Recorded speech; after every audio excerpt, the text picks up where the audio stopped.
ಕಾಮನ ಬಿಲ್ಲನ್ನು ಕೇಳಿದ ತಕ್ಷಣ ಕೈಯಲ್ಲಿ ಇಡುತ್ತಾನೆ.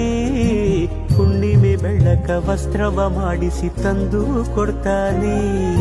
ಕಾಮನ ಬಿಲ್ಲನ್ನು ಮಾಡಿಕೊಳ್ಳುವೆನು ಕೈಯ ಬಳೆಯಾಗಿ, ಹುಣ್ಣಿಮೆ ವಸ್ತ್ರವ ಹೊತ್ತುಕೊಳ್ಳುವೆನು ಕಂಬಳಿಯನ್ನಾಗಿ.